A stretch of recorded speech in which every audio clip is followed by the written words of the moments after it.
හරි. ඔයගොල්ලන්ට පිරිවැය පාඩමේ අ, හදවතේ ගැඹුරින්ම තියාගන්න ඕන කාරණා ටිකක් මම කියලා දෙන්නම්. මෙන්න මේ කාරණා පිළිබඳ තියෙන පටලැවිලි භාවය නිසා සහ අනාවබෝධය නිසා තමයි ලකුණු ගොඩාක් අඩු කරගන්නේ. ලකුණු ගොඩාක් නැති වෙන නිසා මේ පාඩම අධ්‍යයනය කරනකොට කටපාඩමින් තියාගන්නේ ඔන්න වගේ සරල මට්ටමේ අවබෝධ ටිකක් නැති නිසා. නේද? පිරිවැය පාඩම ගත්තම පස්සේ අපේ නිෂ්පාදන පිරිවැයනේ. පිරිවැය. මේකේ මූලික අදහස හැටියට තියාගන්න. පිරිවැය. පිරිවැය ගත්තම කොස්ට්. මේ පිරිවැය කියන සංකල්පය අපි දක්වන්නේ මුදලින් රුපියල්. නේ? පඩිගෙව රුපියල් 10000ක් නේද? යන්ත්‍ර සූත්‍රගත ලක්ෂ දෙකක් අන්න වගේ පිරිවැය පෙන්වන්නේ මුදලින්. මෙන්න මේ පිරිවැය තීරණය කරන්නේ කොයි සාධකයේද? පිරිවැය තීරණය කරන්නේ කොයි සාධකයේද? යෙදුම් නෑ. පිරිවැය තීරණය කරන්නේ ඵලදාව. පිරිවැය තීරණය කරන්නේ ඵලදාව. නැත්නම් නිමෙවුම. ඵලදාව. නැත්නම් මේක අපි කියන්නේ නිමෙවුම. පිරිවැය තීරණය කරන්න ළමයි පිරිවැය තීරණය කරන්නේ නේ පිරිවැය තීරණය කරන්නේ ඵලදාවෙන් තමයි පිරිවැය තීරණය කරන්නේ. ඔන්න ඕක තමයි අදහස තියාගන්න ඕනේ. ඒ කියන්නේ ළමයි ඵලදාව කියන්නේ නිමෙවුමනේ. නිමෙවුමන් තමයි වියදම තීරණය කරන්නේ. නේද? කට්ටිය ඕක ඒ ගැන අදහස ගන්න නැහැ. ඒ ගැන අදහස දැන් ඔය කිව්වට තේරෙන්නේ නැහැ. දැන් හිතන්න මෙහෙම. ඵලදාව. දැන් මට මෙතන දැන් මට යනවා ලයිට් බිල් රුපියල් 5000ක් වගේ. 5000ක් වගේ යනවා. දැන් ළමයි එක්කෙනෙක් කියනවනම් කීයද? එක ළමයෙක් කියනවනම් 5000ක් වෙන්ගෙන එයාට. ළමයි දෙන්නෙක් ඉන්නවනම් එක්කෙනෙකුට 2500යි. ළමයි 5000ක් ඉන්නවනම් එක්කෙනෙකුට රුපියලයි. ඵලදාව වැඩි වෙන වැඩි වෙන පිරිවැය අඩු වෙනවා. ඒතර ඵලදාවයි පිරිවැය අතර සම්බන්ධය ප්‍රතිලෝම කියන අදහසක් එනවා. නේද? ඒ නිසා හොර තීරණය ගන්න. ඒතර ඵලදාව තීරණය ගන්න මොකෙන්ද? ඵලදාව තීරණය ගන්න. ඵලදාව තීරණය කරන ළමයි යෙදෙවුම් මත. යෙදෙවුම් වල හැසිරීම මත තමයි ඵලදාව තීරණය කරන්නේ. යෙදෙවුම් වල හැසිරීම මත තමයි ඵලදාව තීරණය. ඒතර යෙදෙවුම් සහ යෙදෙවුම් මිශ්‍ර කරන තාක්ෂණය. සමහරට යෙදෙවුම් හොඳ වුණාට මිශ්‍ර කරන තාක්ෂණය යල්පැනපයක් න තාක්ෂණයේ ගැටලුවක් තියෙනවා. ඵලදාව අඩු වෙන්න පුළුවන්. දැන් හොඳ උග්ගස් දැම්මට අර අඹරන මැෂින් බොයිලර් වල මොකක් කර ප්‍රශ්න තියෙනවා. හොඳ සීනියෙන් නැහැ. සීනියෙන් නැහැ. අන්න ඒ වගේ මෙන්න මේ සංකල්ප තේරුම් ගන්න යෙදෙවුම් මත ඵලදාව තීරණයනවා. ඵලදාව මත පිරිවෙත තීරණය. ඔන්න ඒ පොඩි දේ දන්නේ නැති නිසා තමයි ගොඩක් අය මේක පටලවා ගන්නේ අධ්‍යයනය කරනකොට තේරෙන්නේ නැත්තේ.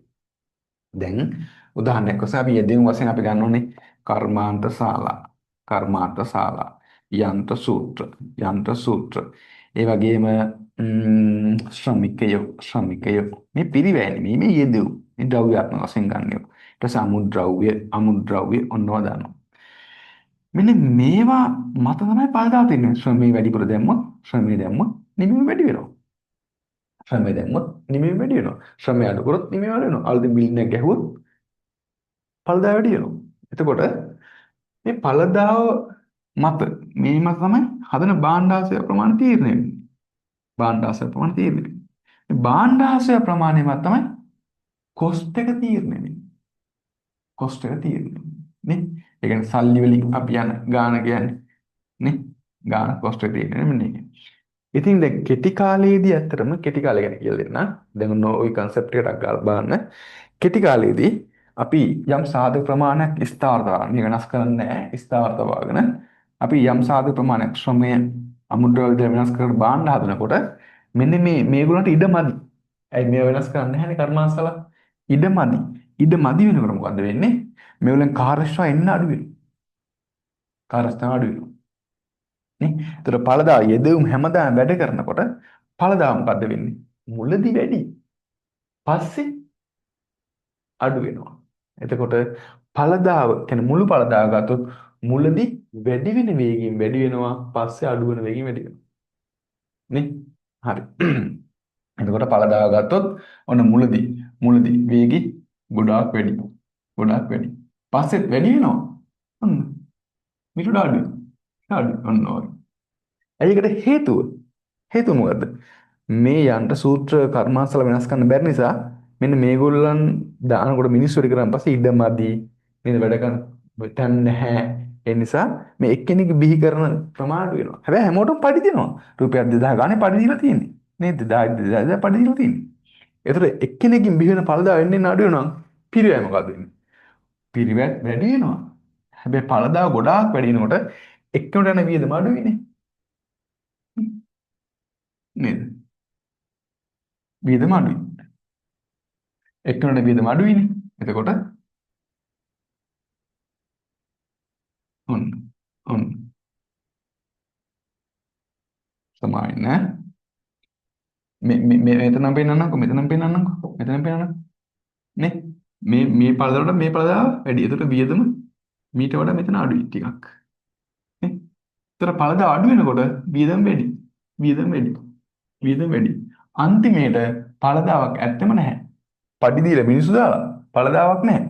වියදම විතරයි. එහෙනම් යෙදවීම මත පළදාව තීරණනවා. පළදාව මත තමයි පිරිවැය තීරණය වෙන්නේ. ඔන්න ඕක හිතා ගන්න ඕන ඔයගේ தත්ත්වය. ඔන්න ඔය தත්ත්වෙත් එක්ක මේ පාඩම දිගටම අධ්‍යයනය කරන්න කිසි ප්‍රශ්නයක් නැහැ. ඒකෙදි මම නිකම් මතක් වෙන්න කියලා දෙන්නම්. කෙටි කාලයේදී යම් සාධක ප්‍රමාණයක් ස්ථාවර තබාගෙන යම් සාධක ප්‍රමාණයක් ස්ථාවර තබාගෙන යම් සාධක ප්‍රමාණයක් බාන්න හදනකොට මුළු පළදාව කොහොමද එනවා? TP මුළු පළදාව මේ පැත්තේ පළදාවනේ.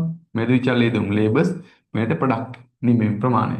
මුළු පළදාව නම් මුලදී ඔව් වැඩි වෙන වේගයෙන් වැඩි වෙලා පස්සේ මෙහෙම ගිහිල්ලා මෙහෙට හැරෙනවා. TP. ඇයි ඒකට හේතුව මේ ශ්‍රමයේ දැම්මට මිනිස්සු එක්කෙනා දැම්මට ඉස්සල්ල වැඩි වෙනවා මේ පැත්තේ. වැඩි වෙනවා. ඉතින් බලන්න දැන් මෙයාගෙන් මෙච්චරයි, මෙයාගෙන් මෙච්චරයි, මෙයාගෙන් මෙච්චරයි, මෙයාගෙන් මෙච්චරයි මේ එන්න ගොඩක් වැඩි වෙනවා. ඊට පස්සේ මිනිස්සු යම්මර වැඩක් නැහැ. ඒගොල්ලන් කාර්යශ්‍රම ගොඩක් අඩුයි. යන්න සූත්‍ර නැහැ. කර්මසල ඉඩ නැහැ. එතකොට ඊළඟ පියවර හැට යනකොට මෙයාගෙන් මෙච්චරයි ඊට පස්සේ ඊට වඩා අඩුයි ඊට පස්සේ ඊට වඩා කොහොම අඩුයි ඔන්න ඔය වගේ නේ බාත් මුලදී ඊට පස්සේ අඩුයි ඔන්න මුළු පළදා වැඩි වෙන වේගයෙන් වැඩිලා පස්සට වෙන්නේ ඔන්න ඔය නිසා තමයි මේගොල්ලන්ට දෙන බීජ මොකද විචල්්‍ය පිරිවැය කියන්නේ ඔන්න විචල්්‍ය පිරිවැය මෙහෙම තීරණය වෙන්නේ විචල්්‍ය පිරිවැය මෙහෙම තීරණය වෙන්නේ මේ පැත්තේ නිමෙවුම මෙතන රුපියල් මේක වැඩි වෙන වේගයෙන් වැඩි වෙනකොට මම කියනවා සම්බන්ධ ප්‍රතිලෝමයි කියන සම්බන්ධ ප්‍රතිලෝමයි මෙයා අඩු වෙන වේගයෙන් පිරිවැය අඩුයි ගොඩක් අඩුයි අපිට වාසිය වියදම අඩුයි ඇයි ඒ නිමෙවුම මෙයා ගොඩක් බි වෙනවනේ ඒ නිසා මේක මෙහෙට යනකොට මේක අනිත් පැත්ත හැරෙනවා මෙන්න මෙහෙම යන්නේ මේ TVC මේ TVC වත් ඒතර ගත්තන් පස්සේ මෙන්න බලන්න මෙතනදී නේ නිමෙවුම මේ නිමෙවුමේදී පිරිවැය මෙච්චරයි මේ නිමෙවුමේදී ඊට අඩුයි මේ නිමෙවුමේදී ඊට අඩුයි මේ නිමෙවුමේදී ඊට අඩුයි නේ අඩුවෙන් තමයි එන්නේ අඩුයි එතනින් පැනනට පස්සේ වියද මොකද වෙන්නේ මේ එන්න වැඩි මේ එන්න වැඩි මේ සෑහෙන වැඩි මේ සෑහෙන වැඩි එතකොට වියදම එන්න වැඩි ඒක තමයි කියන්නේ කෙටි කාලයේදී විචල්්‍ය පිරිවැය මුලදී අඩු වෙන වේගයෙන් පස්සේ වැඩි වෙන වේගය. මේකේ ප්‍රතිලෝම සම්බන්ධය. ඉතින් මේවා කිව්වට තේරෙන්නේ නැත්තේ ඇයි? මෙන්න මේක බැරි නිසා. යෙදෙවුම් මත පළදාව తీරනවා පළදාව මත පිරිවැය తీරන වෙන්නේ. එතකොට මේ යෙදෙවුම් දාලා බාන්න හදනකොට පළදාව හැසිරෙන්නේ මේ මෙයාගේ ගති ලක්ෂණයක් නිසා සංරෝධක නිසා බාධක නිසා අයියේ. මිනිස්සු වැඩි කරාට විචල්්‍ය දෙවුම් වැඩි කරාට යන්ත්‍ර සූත්‍ර නැහැ ඉඩ නැහැ කර්මාන්ත නැහැ යන්ත්‍ර නැහැ. ඉඩමදි. ඒ නිසා පළදාව අඩු වෙනකොට පළදාව වැඩි වෙන කාලේ වියදම අඩුයි. පළදාව අඩු වෙන කාලේ වියදම වැඩි. ඔන්න ඔය පොඩි සංකල්පේ හරිය තේරෙන්නේ නැති නිසා තමයි මේ පාඩම සම්පූර්ණයෙන්ම අවුල් කරගන්නේ. ඔක දිගු කාලට යනකොට මේක දිගු කාලට යනකොට ඔන්න දිගු කාලට යනකොට ඒක බලමු. මේක දිගු කාලට යනවා කියන්නේ පාවිච්චි කරන යන්ත්‍ර සූත්‍ර නේද? ශ්‍රමිකයෝ අමුද්‍රව්‍ය. දැන් දියු කාලයට යනකොට දියු කාලය කියන්නේ සියලුම සාධක වෙනස් කරනවා. යන්ත්‍රත් වෙනස් කරනවා, කර්මාන්තලත් වෙනස් කරනවා, මහා පරිමාණ නිෂ්පාදනය යනවා, ශ්‍රම විභජන විශේෂීකරණය යනවා. එතකොට යෙදවුම් වැඩි කරනකොට ඵලදාව ගත්තොත් ඵලදාව යෙදවුම් වැඩි කරන අනුපාතයට වඩා වැඩි අනුපාතකින් වැඩි වෙනවා. එළම ඔක්කොම යන්න ඕනේ නේ. අතින් කෙරෙන්නේ නැහනේ. යෝග කර්මාන්තශාලාව ගත්තොත් අතින් කිරියක් කරන ඔක්කොම මැෂින් එකකින් බටේ මේන් ගහන දින අර මැෂින් එකකින් නාස්ති වෙන්නේ අපතේ වෙන්නේ වැඩි රත් වෙන්නේ අඩුව රත් වෙන්නේ කිරි නේද? වැඩි කූල් වෙන්නේ අඩුව කූල් වෙන්නේ. ඒකට නාස්ති අඩුයි. ඒතර මේ යෙදීම වැඩි කරන අය අපි 120 20 වැඩි කරනවා. කියන්නේ කිලීටර් ලක්ෂයෙන් ඉඳලා 1,20,000ට වැඩි කරනවා. අර නිමෙව්ම ආවේ යෝගට් 50,000 නම් දැන් 70,000ක් වගේ. නේ මේ වැඩි කරන අනුපාතයට වඩා වැඩි අනුපාතෙ ඉනිමේ වැඩි වෙනවා. ඒකට හේතුව අරවා. මේ යෙදවීම් වල ස්වභාවය යෙදවීම් සංයෝජන කරන මිශ්‍රණය. ඒතර බලන්න මෙතන. යෙදවීම් වැඩි කරන අනුපාතයට වඩා පළදා වැඩි වෙනකොට පිරිවැය මොකක්ද? පිරිවැයෙන්නේ අඩු වෙනවා. පිරිවැය එකට යන පිරිවැය අඩු වෙනවා. සාමාන්‍ය පිරිවැය අඩු වෙනවා. AC සාමාන්‍ය වෙන අඩු වෙනවා. ඊළඟ අවස්ථාවේදී දැන් මේක පරිමාණ එන්න මහා කරගෙන යනකොට ආයතනයේ සම්බන්ධීකරණ ගැටලු තියෙනවා. සේවක ආතතියක් තියෙනවා. නේද? පරිපාලනයේ ප්‍රශ්න තියෙනවා. ඒ ධාරිතාව ලොකුයි ළමයි. අපි හිතන්නේ මේ කර්මාන්ත ලොකු කරන් යන තරමට හොඳයි කියන එක නෑ. ඒක ඇතුලේ ප්‍රශ්න මතුවෙන්න පුළුවන්. සම්බන්ධීකරණ ගැටලු දන්නේ නැහැ. නේ දැන් මේ යුනිට් එක දන්නේ නැහැ. මේ යුනිට් එකට ඕන දේවල්. ඇයි තොරතුරු මාරු වෙන්නේ නැහැ. සේවක පරිපාලන සේවක ලක්ෂ ගණන් ඉන්නවා. ඒ වංචා දෝෂ නාස්තිය කොහින් එනවද දන්නේ නැහැ. සිස්ටම් ප්‍රශ්නයක් වුණොත් ඔක්කොම ඉවරයි. සිස්ටම් එරර් එකක් වුණොත් දවසක් වහන්නොත් ෆැක්ටරියේ. නේද? අර අමුද්‍රව්‍ය පොඩ්ඩක් කරපරක් එහෙම ප්‍රශ්න ඇති වෙන නිසා කාලයක් යනකොට යෙදවීම් වැඩි කරාට ඔන්න ඔය කියන ලක්ෂණ නිසා පළදාව වැඩි වෙන්න අඩු ප්‍රතිශතයකින්. යෙදවීම් 120කින් වැඩි කරාට පළදාව 5කින් තමයි වැඩි වෙන්නේ. මොකද වෙලා තියෙන්නේ? සල්ලි දීලා යෙදවීම් වැඩි කරනවා. පළදාව ටික යන එකට යන පිරිවැය ගොඩාක් වැඩි වෙනවා. එකට යන පිරිවැය වැඩි වෙනවා. සාමාන්‍ය පිරිවැය වැඩි වෙනවා.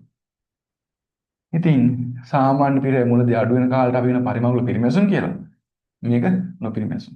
ඉතින් එහෙම වෙන්න පුළුවන් නම් මේක අන්තර්කාලිකුත් තියෙන්න බෑ. යෙදවීම වැඩි කරන අනුපාතයට සමානුපාතයෙන් නිම වැඩි කාලෙක තියෙනවා. යෙදවීම වැඩි කරන වැඩියෙන් පළදා වැඩි වෙනවා. යෙදවීම වැඩි කරන අඩුවෙන් වෙනවා නම් මේ කාලේ පහු කරන හැම මෙතනට එන්නේ. ඒකට යෙදවීම වැඩි කරන අනුපාතයට සමානුපාතයෙන් පිරිවැය වෙනස් වෙන්නේ. ඉතින් මෙතනත් ළමයි යෙදවීම මත පළදා තියෙනවා පළදා මත පිරිවැය තියෙනවා. මෙන්න ඔය දැන් බේස් එක මේකේ මෙන්න බේස් එකත් එක්ක යනවා නම් ඉතින් අර ඕන එකක් පිරිවැය පාඩමක් අදින්න ගන්න පුළුවන්.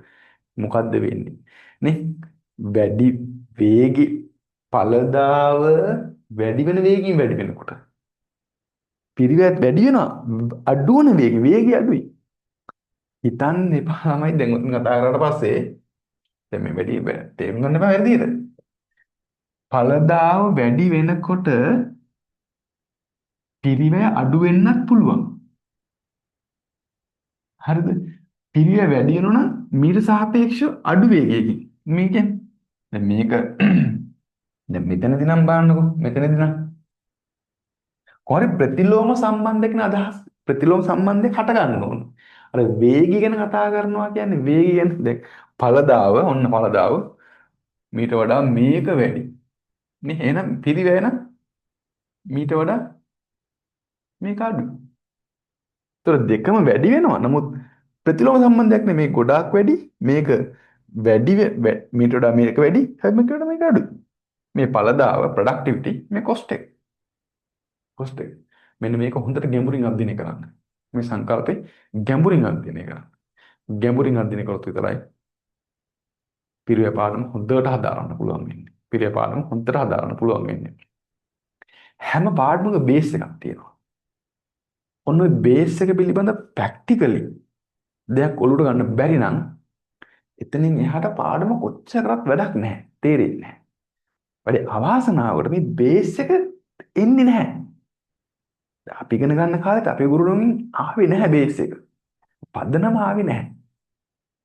නේ? ඒ නිසා තමයි ගොඩක් ප්‍රශ්න වලට හේතු වෙන්නේ. අනිවාර්යයෙන්ම මේ හැම පාඩමකම තියෙන පදනම් ටික ඉස්සරහට මම වීඩියෝස් වලින් ඔයගොල්ලන්ට දානවා. ඒ පාඩම් මුල් කරගෙන වැඩේ හදාගන්න. මේක හැබැයි S එකක්, C එකක්, B එකක්, A එකක් තියෙනවා මේකට මේ වඩන්නේ නැහැ. ලකුණු 95කට A එකක් ඕන නම් විතරක් මේ වීඩියෝ ටික දිගටම බලන්න. හරි. එහෙනම් ස්තුති සම්බන්ධ වුණාට හැමෝටම